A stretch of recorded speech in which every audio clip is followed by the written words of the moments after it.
know it's smack rapping. We saw a viral moment. You kind of went off on Desus and Mero. Mero came on the show shortly after that. What was that whole thing about? They made a reference towards my wife that I didn't like, and if anybody knows me, they know that I don't hold my tongue. But I don't talk about anybody. I'll wait to see you in person. Like if you rewind any Breakfast Club tape or anything like that, if I had a problem with you, I say it right then and there. Whether it was Desus Mero, whether it was Tyrese, whether it was even drama, I say it to your face. Reason being is because once I say it to your face, and it's there, it's over. I don't have no more to say. Now, if you leave and say it after, that's on you and your character. They said something about my wife that I didn't like, and when they came on the Breakfast Club, I approached them about it. When I approached them about it, they apologized on the Breakfast Club and said, my bad, it was over. And that was it. When they left, I'm sure social media came and then they changed and went on their show and went crazy and did a tour and all that other stuff. But after I say it to your face and we look each other in the eye and it's done, it's done. Now, was your reaction based on having a personal relationship with? Like, okay, I know y'all, we cool. Why would you go there? Is it that, or is it just, I don't care who you are, I don't have to know you? It's both. It's both. I mean, it's your wife and your kids. It's like you don't let anybody talk to your wife crazy or make your wife look crazy or make your kids look crazy. Right. And if you do, they were on the show before. And if you do, when I see you, I'm going to talk to you about it. Right. You know what I mean? And that's what happened. So morally, you have a different standard than some of the people that you work with. My standard is always protect and provide when it comes to my family. Whatever that may be in that circle, that's who I am as a man and as a person. If you're not that way, or you're not that way, or she's not that way, or he's not that way, that's different. But my father always taught me, you never let nothing happen to your mother. You make sure your mother's always good. I don't care what happens. Even if you die, you make sure that woman is good. And I've seen him do it many a times. So I'm the same way with my wife. I'm the same way with my kids, and I teach my kids to be the same way. All right. So when you're on the show with Charlemagne, and he violates those same morals and principles that you have. To who? To me? To guests or people, whoever's on the show that day. Are you sitting there like, damn, wish this nigga would not do that? I don't. What is he violating?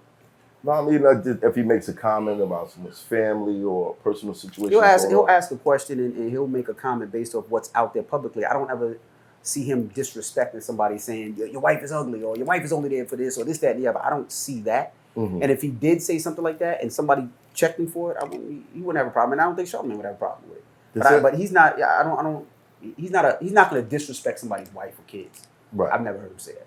Okay. But he has built up a relationship for kind of like poking the guests a little bit.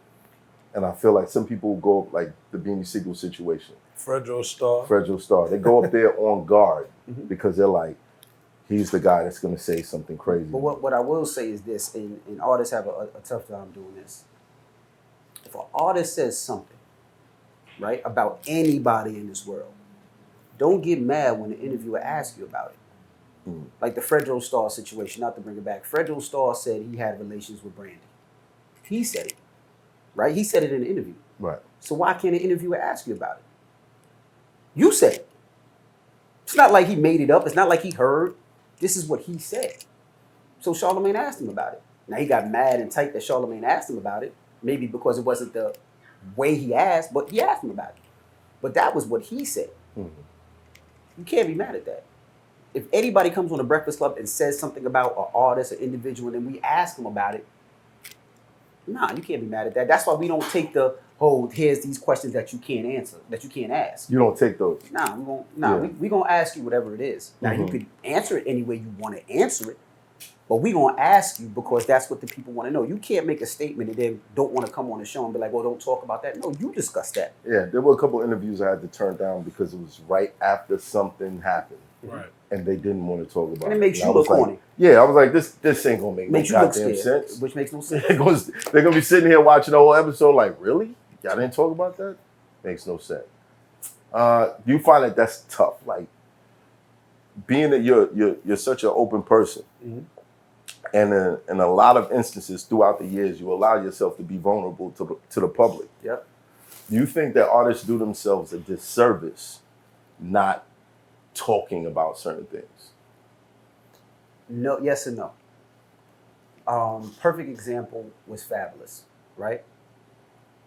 Fab was a very quiet person. And when I mean quiet, never really spoke in public. Right. Very guarded, introvert.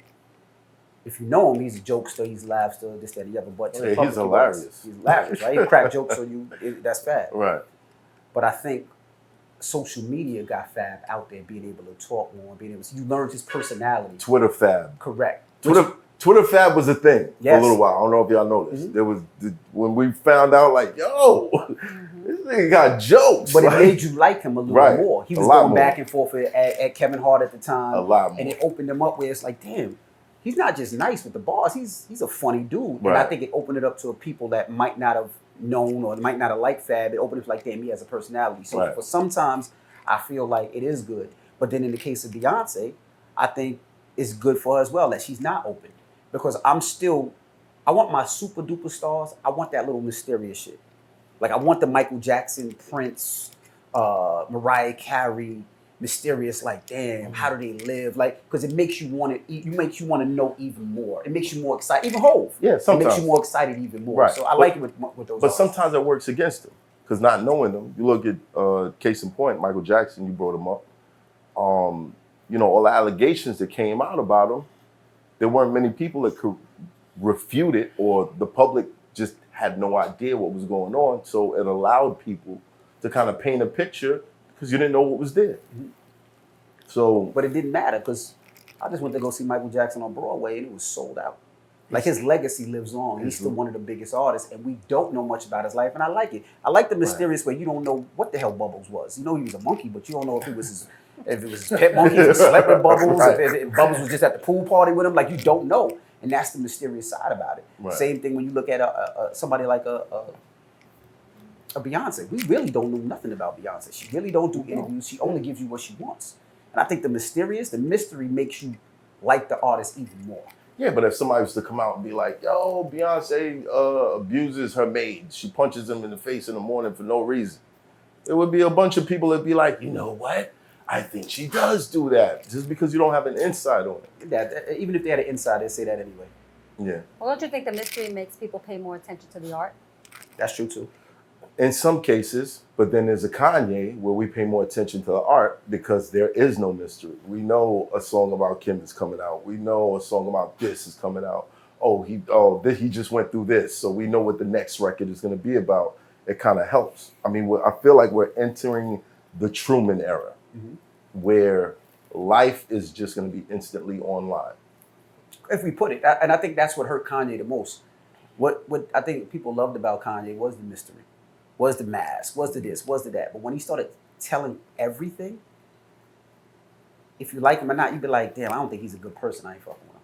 But before we knew that, before it became the Truman Show, like, think about it like this. When we were coming up on our artists, right? I didn't know who fucking Jay-Z was voting for, nor did I give a fuck. Right. Jay, just give me my Blueprint album. Right, that's it. Nas, give me Illmatic. That's it. Whatever it was. Why you stopping the concert for this? Yeah, What's going on? Right. Now people care too much. Right. Like, why do you care who this person is voting for? Vote for what's your best interest. Well, we're also Vote for who you in the care era about. of cancel culture, Right. right? So like people, because we have this direct connection to the artist, people love to cancel.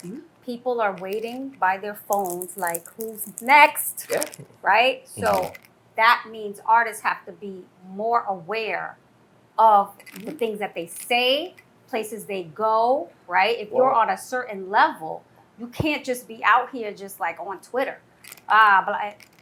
Especially if you have a team around you, right? A la Kanye, Beyonce, these mega stars. You have to be mindful because you also have, I always say, responsibility. So in addition to your superstardom, right, now people are following you. This word of following, right, on the internet, we're following these artists. We're paying attention to what they're doing.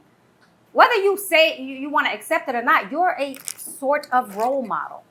So you have to be mindful of the things that you do because you can change how people behave. Absolutely. Yeah, but that doesn't mean you have to be a saint. I didn't say saint. Yeah, but when I say saint. But when in the case of cancel culture, they expect people to be saints. Yeah, I mean, absolutely. I mean, you think about it like this, and this is for all of us in here, right? If there was a camera for as many times as we fucked up, we probably wouldn't have none of us would have our jobs, right? You can't say that you never drove home tipsy or drunk. That's a fact. You know what I'm saying? I'd never say that, and I'm not saying it's right. Right. But we was young and dumb. Like a one night stand and you went raw. Yeah. Shit like that. See, you going too far. You're not going to admit it. Certain people ain't going to admit it. But like I said, how many times you were slumped over in a club, or how many times, whatever it may be, that you did some stupid shit. Right. It was never documented. So, quote unquote, it didn't exist. Now these kids are facing with stuff that's documented. And people are not given a second chance. Just think about it like this, and I don't know if this has ever happened to you. Something ever happened and somebody give you a second chance, or officer say, yo, get the fuck out of here before you get in trouble. Oh, yeah. Right? Think about it like this.